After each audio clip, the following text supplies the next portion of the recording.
My soldier was John A. Thomson. John A. Thomson was born December 18, 1844, and was credited to Landgrove, Vermont. John was a part of the 8th Vermont Infantry and was a private. I can infer a lot about what life was like during the war by reading letters written back then. Here is one of them.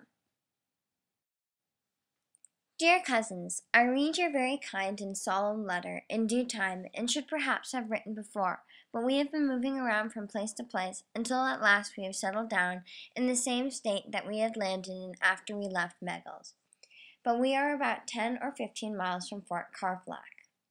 We are stationed about 6 or 7 miles from Portsmouth and the Elizabeth River at the terminus of the Dismal Swamp Canal, and it is rather dismal here. I can tell you for sure have a week of stormy weather, and we have had most snow here last week that the people have had in a good many years, and it is rather cool at present. We are all well at present and hope those few lines will find you the same. I suppose that you are making maple sugars, are you not? I should like to be there and have some on snow, but I will enchant myself with the thoughts that when the war is over I can have a good meal of warm sugar. I will send you my photograph. It is all the one I have, and it is not a good one, and you must not let anyone see it. But I shall expect yours in return, and if you have one, please send it in your next. Give my love to Uncle and Aunt and the girls with soon and oblige. Yours in haste, C. Waite. P.S. Direct to Fort Ringgold, near Portsmouth, VA, in care of Captain Payne. I can infer from this letter that the soldiers did not stay in one place for a long period of time, judging by the fact that he had just become able to send a letter to his cousin.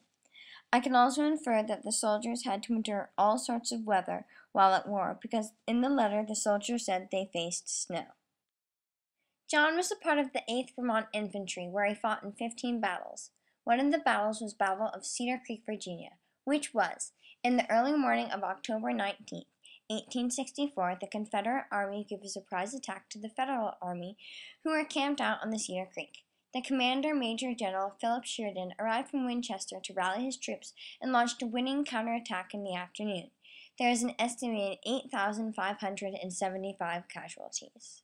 I can infer what home life must have been like for my soldier, who was a farmer, due to paintings that show what farming was like back in the 1860s. What I have concluded about what home life must have been like for my soldier is that it must have been similar to today's farmer's life. I can infer this because, in the paintings, the farmers are doing similar things that farmers of the present day do, minus the high-tech machinery. John lived with his wife, Eva M. Parker, and for a portion of the time had a hired hand named George Fuller. John's father was born in Vermont, and his mother was born in either Vermont or Massachusetts. Due to the fact that my soldier was not buried with any of his family members, I cannot find any information on them. The couple, though, had no children. John A. Thomson was enlisted twice into the Army.